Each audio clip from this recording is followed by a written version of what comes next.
Depuis maintenant 7 mois, nous assistons en France à l'émergence d'un phénomène inconnu jusqu'à présent, dans la rubrique des mouvements populaires, les Gilets jaunes. Ce mouvement, qui refuse de jouer le jeu du système, et notamment de se nommer des représentants chargés de négocier leurs revendications auprès des maîtres du pouvoir, ce mouvement dérange. Il dérange notamment ceux qui sont les bénéficiaires du système. Je ne citerai personne, mais je laisse à chacun le soin de se reconnaître ou pas dans cette catégorie. Mais aussi et surtout, il dérange ceux qui sont les dépositaires et les acteurs internes de ce système.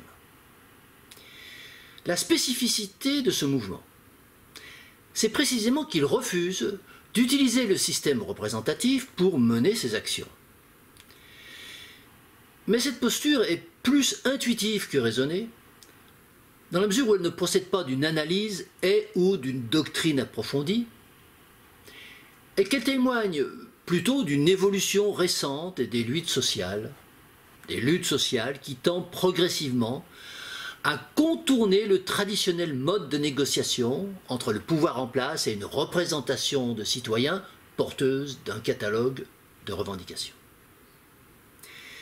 C'est ainsi que nous voyons émerger des processus de contestation nouveaux, tels que grévistes qui cherchent à se passer de leur représentativité syndicale institutionnelle, ou bien des citoyens qui, en dehors de toute affiliation corporatiste, se mobilisent pour faire face directement et dans toute leur diversité aux maîtres du pouvoir, comme par exemple Nuit debout ou les Gilets jaunes.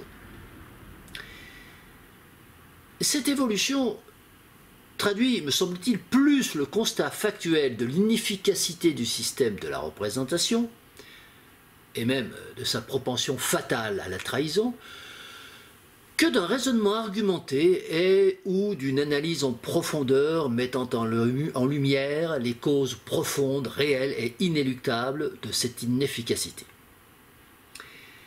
D'un autre côté, le manque de modèles existants, alternatifs à la représentation, a tendance à ramener invariablement les mouvements de longue durée comme celui des Gilets jaunes, par exemple, au mirage de la représentation, faute d'être en mesure d'imaginer ou de construire un autre mode ou modèle de communication. Ce qui risque bien de conduire ces mouvements à reproduire en interne le dispositif qu'ils combattent eux-mêmes en externe. Or, comme disait Albert Einstein, on ne résout pas un problème avec le mode de pensée qu'il a créé. Sinon, c'est retomber dans l'éternel réformisme revendicatif qui, de fait, valide le système dominant et ne fait que réclamer quelques miettes d'un gâteau à l'essentiel duquel on accepte par avance de n'avoir jamais accès. Or, toutes les décisions qui sont prises dans le système actuel, et notamment les décisions législatives, c'est-à-dire lois, règlements, décrets, directives, ordonnances, etc., qui instaurent des interdictions, des obligations, mais aussi des privilèges et des niches particulières, le sont par un groupe restreint de personnes, une infime minorité, pour la plupart même pas élus. Mais ce pouvoir oligocratique, propriété d'un nombre restreint de personnes, est bien trop installé et si puissant qu'il ne paraît pas possible aux vrais démocrates de le remplacer rapidement par un pouvoir qui serait réellement démocratique, c'est-à-dire exercé par le plus grand nombre, par le peuple tout entier. Et c'est contre ce mur de la faisabilité que se heurtent la plupart de ceux qui aspirent à changer radicalement le système, au point qu'ils sont tentés de se résigner à accepter définitivement le système tel qu'il est, comme une sorte de donnée naturelle et incontournable, et donc à limiter leurs aspirations au développement, au déclenchement d'actions revendicatives sporadiques, et au final, à se contenter des quelques résultats matériels plus ou moins tangibles obtenus. Et pourtant, il existe un moyen pour commencer de mettre en cause le système et pour y introduire dans ce système un cheval de Troie réellement démocratique. Un moyen qui ne viole pas la loi, ni la constitution oligocratique, et qui ne peut donc pas être soumis à la répression, ni à la stigmatisation, mais qui pourtant peut préparer le terrain à une véritable rupture avec le dispositif oligocratique. Ce moyen s'appelle les assemblées citoyennes locales, ACL, qu'il faut créer partout en France, dans chaque ville et dans chaque village. L'Association pour la promotion du débat citoyen, que j'anime avec d'autres, travaille maintenant depuis 2 ans à faire émerger ce type d'assemblée. Mobilisée dans un premier temps pour pallier l'absence totale de structures dédiées au débat local entre les citoyens dans notre pays, et donc organiser des débats sur des sujets généraux, des sujets de société, nous avons rapidement mis en évidence le besoin des participants d'instaurer des dispositifs pérennes ayant pour objectif non plus des débats théoriques, mais des travaux concrets traitant des affaires publiques locales, régionales, nationales, voire internationales. Ces travaux concrets des assemblées citoyennes locales doivent avoir un objectif bien clair et bien identifié. Cet objectif, c'est peser juridiquement sur la représentation. Et je précise même, peser juridiquement sur la représentation en toute légalité. Et que ce soit au niveau local, régional, national, et pourquoi pas international, comme je viens de le dire. Les assemblées citoyennes doivent se donner pour mission de contrôler les agissements des élus au niveau de l'exécutif, comme au niveau du législatif. Ce rôle nécessite d'engager l'étude critique, en parallèle et en temps réel, des travaux des principales instances de la représentation, conseils municipaux, conseils régionaux, assemblée nationale, gouvernement, Conseil de l'Europe, G20, ONU, etc. C'est ainsi que nous avons fait évoluer nos groupes de réflexion vers une forme d'assemblée dont l'ensemble des principes de fonctionnement a été réuni dans une charte qui, tout en étant naturellement évolutive et amendable, a vocation à fédérer tous les projets similaires qui émergent actuellement en France, en nombre significatif, ici et là, dans toutes les régions. Cette charte est basée sur 5 principes fondateurs qui sont les suivants. Premier principe, la continuité. Ce principe signifie qu'une assemblée citoyenne locale doit assurer des permanences d'ouverture régulières. Les jours, horaires d'ouverture doivent être fixes, connus et le plus largement diffusés. Deuxième principe, l'accessibilité. Ce principe signifie qu'une assemblée citoyenne locale doit être la propriété de tous, qu'elle doit être ouverte à tous les citoyens. Il n'y a donc pas d'inscription, pas de cotisation, pas de carte de membre, pas d'obligation de régularité de fréquentation des citoyens. Une assemblée citoyenne locale est par ailleurs apolitique, dans le sens où elle n'est pas le lieu d'expression proclamé ou déclaré d'un clan ou d'une mouvance quelconque, et encore moins un comité de campagne pour tel et tel candidat à telle ou telle élection. L'Assemblée citoyenne locale doit être apolitique. Troisième principe, la mutabilité. Ce principe signifie qu'une assemblée citoyenne locale a vocation à traiter des sujets dont nous avons déjà parlé, c'est-à-dire que nous nommerons les productions quotidiennes de la représentation, mais également de tout sujet en prise avec l'actualité, avec les besoins des citoyens, et généralement de toutes circonstances nouvelles. L'ordre du jour, bien entendu, doit être établi par les citoyens eux-mêmes via le site internet de l'Assemblée citoyenne locale. Quatrième principe, le débat argumenté.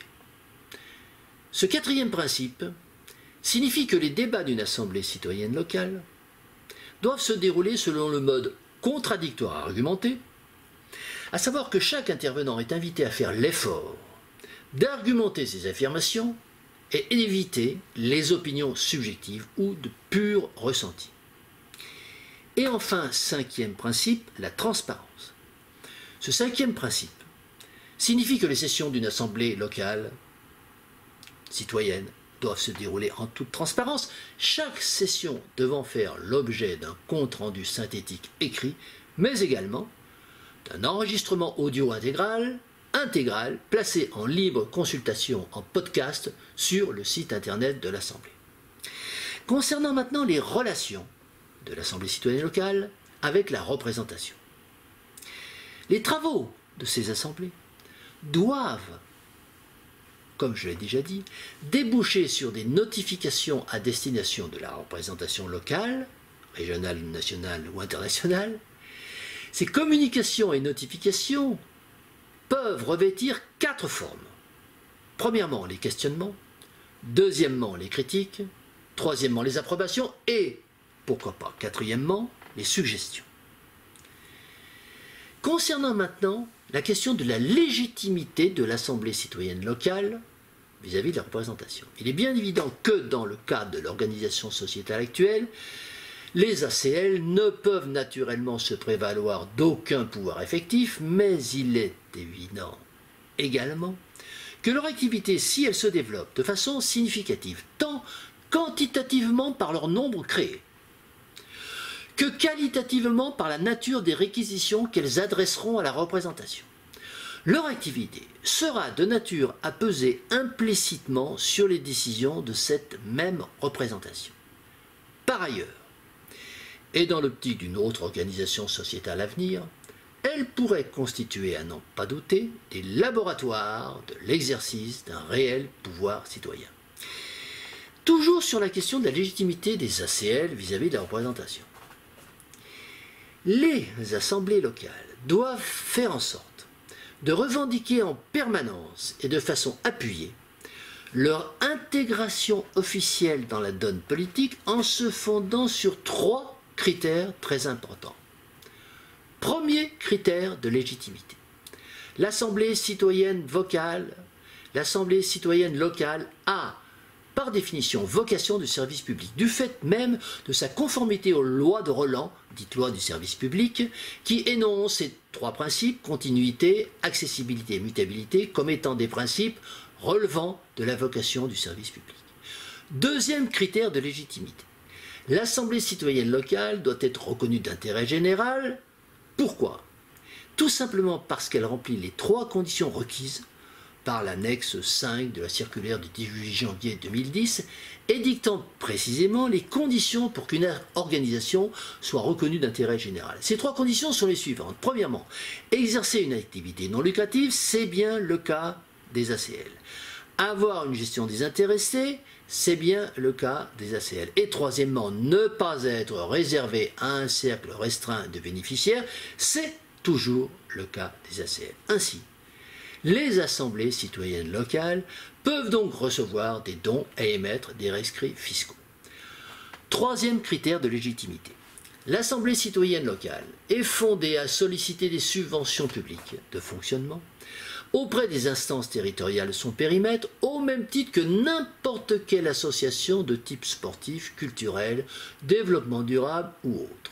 De même, l'Assemblée citoyenne locale doit solliciter la mise à disposition de salles communales pour tenir ses réunions.